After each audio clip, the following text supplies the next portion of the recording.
கிட்டத்தட்ட 15 வருடங்கள், 1 2 ஒரு மாதங்கள் அல்ல, 15 வருடங்களாக குர்ஆனின் மீது ஏற்பட்ட பிரியம். 15 வருட காலமாக குர்ஆனை மஷ்கு செய்தால் மட்டுமே இது போன்று போதும். அல்லாஹ்வுடைய கலாமை சாதாரணமாக எல்லாம் ஓதணும். எந்த ஒரு விஷயத்தை பெற வேண்டும் என்று சொன்னாலும் அதில் மெஹனத் வேண்டும், வேலைப்பாடுகள் இருக்கிறது. ஒரு வீடை கட்ட வேண்டும் என்று சொன்னால் எத்தனை பேர்களுடைய மெஹனத் இருக்கிறது.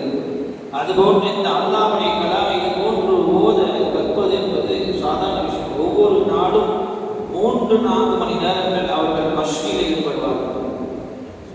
அந்த பயிற்சியில் ஈடுபட்டால் தான் இது போன்று ஓத முடியும். அல்லாஹ்வுடைய கலாமை நாமும் இது போன்று ஓதக்கூடிய பாக்கியத்தை எல்லாம் நமக்கு தருவானாக.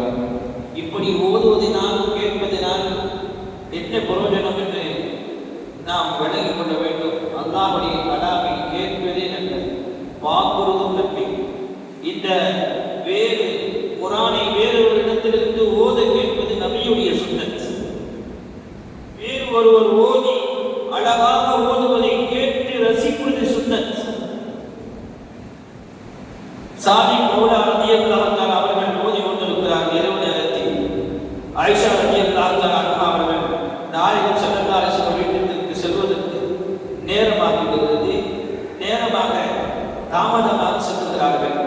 நாயகம் கேட்டார்கள், ஏன் தாமதம் என்று கேட்டார்கள்.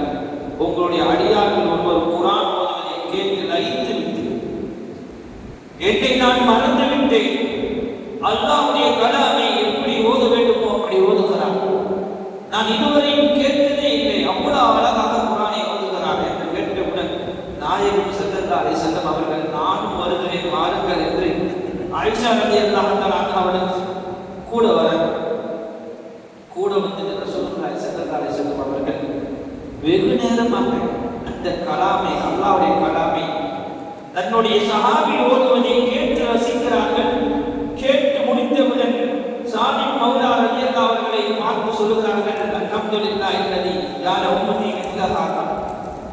யா அல்லாஹ், என்னுடைய படைப்புகளில் இப்பொழுது அழகாக குர்ஆன் ஓதக்கூடிய படைப்பை படைத்திருக்கிறாய். என்னுடைய சமுதாயத்தில் நான் உனக்கு நன்றி செலுத்துகிறேன் என்று சொன்னார்கள்.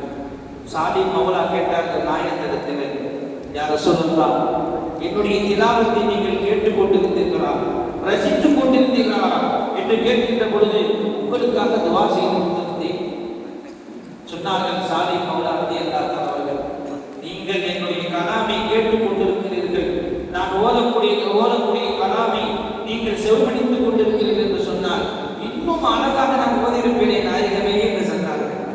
குர்ஆனை எவ்வளவு அழகாக ஓத முடியுமோ அவ்வளவு அழகாக ஓதி அதை கேட்கக்கூடியவர்கள் அல்லாஹ்வுடைய அச்சம் ஏற்படக்கூடிய அளவிற்கு ஓதக்கூடியது சுன்னத். அஷ்ரஃப் அலி தானவி ரஹ்மத்துல்லாஹி அலைஹி ஷேக் அவங்க இது போன்று குர்ஆனை ஓதக்கூடியவனை எதிர்த்து கொண்டிருந்தார். இப்படி குர்ஆன் ஓதலாமா? ஏனென்று எப்போது அவர்களுக்கு இந்த ஹதீஸ் கிடைத்ததோ, எப்போது நாயகம் ஸல்லல்லாஹு அலைஹி வஸல்லம் அவர்கள் சாலிஹ் மௌலா அவர்கள் சொன்னார்களே, நீங்கள் கேட்டிருந்தால் இன்னும் அழகாக ஓதியிருப்பேன் நாயகமே என்று சொன்னார்களே, இந்த ஹதீஸ் எப்போது அவர்களுக்கு கிடைத்ததோ அவர்கள் இதுபோன்று குர்ஆன் ஓதுவதை அவர்கள் தன்னுடைய அந்த கவுலை வார்த்தைகளை அவர்கள் பின்வாங்கிக் கொண்டார். கண்ணியத்திற்குரியவர்களே, சஹாபாக்கள் எல்லாம் ரசூலுல்லாஹி ஸல்லல்லாஹு அலைஹி வஸல்லம் அவர்களிடத்தில் வந்து குர்ஆனை ஓதணும்னு சொன்னா ரசூலுல்லாஹி ஸல்லல்லாஹு அலைஹி வஸல்லம் அவர்கள் சொல்வார்கள், ஹுது பிஅர்பஇன், நீங்க ஹுதுல் குர்ஆன பிஅர்பஇன், நீங்கள் 4 சஹாபாக்களிடத்தில் போய் நீங்க குர்ஆனை பெற்றுக் கொண்டு போய் சொல்வாங்க. 4 சஹாபாக்களை குறிப்பாக அவர்கள் குர்ஆக்களாக காரிகளாக இருந்தார், குர்ஆனில் தேர்ச்சி பெற்றவர்களாக இருந்தார். அவர்களிடத்திலே சஹாபாக்களை அனுப்பி வைப்பாங்க, நீங்க போய் அந்த முறையாக படிங்க. இப்னு மஸ்ஊத் ரலியல்லாஹு தஆலா, சாதிக் மௌலா ரலியல்லாஹு தஆலா, உபய் இப்னு கஅப் ரலியல்லாஹு தஆலா, ஸைத் இப்னு சாபித் ரலியல்லாஹு தஆலா. ரசூலுல்லாஹி ஸல்லல்லாஹு அலைஹி வஸல்லம் ஒரு வரலாறு வருது, உமர் ரலியல்லாஹு தஆலா அவர் உபய் இப்னு கஅப் ரலியல்லாஹு பெரிய சஹாபி, எந்த மாகாணத்திற்கும் அவர்களை கவர்னராக நியமிக்கவே இல்லை கடைசி வரை. அப்ப கேட்டாங்க, யார் உமர், எவ்வளவு பெரிய சஹாபி, நாயகம் ஸல்லல்லாஹு அலைஹி வஸல்லம் காலத்துல காத்திபுல் வஹியா இருக்காங்க, அந்த சஹாபி நீங்கள் எதுவுமே கவர்னராக நியமிக்கலையே. இப்படி குர்ஆனை ஓதக்கூடிய பாக்கியத்தை நான் இழந்து விடுவேன் என்று பயப்படுகிறேன். என் வாழ்நாளில் இது போன்று குர்ஆனை நாயகம் ஸல்லல்லாஹு அலைஹி வஸல்லம் அவர்கள் உபய் இப்னு கஅபை பார்த்து சொன்னார்கள், நீங்கள் குர்ஆனை ஓத வேண்டும், நீங்கள் ஓதி நான் கேட்க வேண்டும் என்று அல்லாஹ் விரும்புகிறான் என்று சொன்னார்கள்.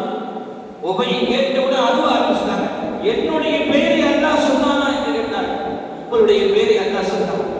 அழுகிறாங்க. யா ரசூலல்லாஹ், குர்ஆன் உங்களின் மீது இறங்கியது, என்னை அல்லாஹ் ஓத கொள்ளுகிறானே, என் மீது அல்லாஹ் உங்கள் மீது கருணை செய்கிறான். உங்களுடைய குர்ஆனை நீங்கள் ஓதி நான் கேட்பதற்கு அல்லாஹ் கட்டளையிடுகிறான் என்று சொன்னார்கள். என்று சொன்னால் குர்ஆனை அழகாக ஓதக்கூடியதை அல்லாஹ் எவ்வளவு விரும்புகிறான் பாருங்கள். குர்ஆனை அழகாக ஓதுவதை ஸய்யினுல் குர்ஆன பி அஸ்மாதிக்கும் இக்ராஉல் குர்ஆன பி லுஹுலில் அரப், உங்களுடைய சத்தத்தை அழகாக குர்ஆனை நல்ல முறையில் நீங்கள் ஓதுங்கள் என்று ரசூலுல்லாஹி ஸல்லல்லாஹு அலைஹி வஸல்லம் அவர்கள் சொல்லுகிறார்களே, அந்த அடிப்படையில் தான் இன்றைக்கு நாம் குர்ஆனை ஓதி காட்டுகிறோம். நம்முடைய பிள்ளைகளும் நாமும் குர்ஆனை இது போன்று ஓதி அல்லாஹ்வுடைய குர்பை ஹாசில் செய்ய வேண்டும், பெற வேண்டும் என்பதற்காக அஹ்மது பின் ஹம்பல் ரலியல்லாஹு அன்ஹு கேட்டாங்க, அல்லாஹ்வை நீங்கள் நெருங்குவதற்கு என்ன அமல் என்று சொல்லுங்க கேட்டாங்க. அஹ்மது பின் ஹம்பல் ரலியல்லாஹு சொன்னாங்க, குர்ஆன் அல்லாஹ்வை அவர்கள் கனவில் கண்டார்கள்.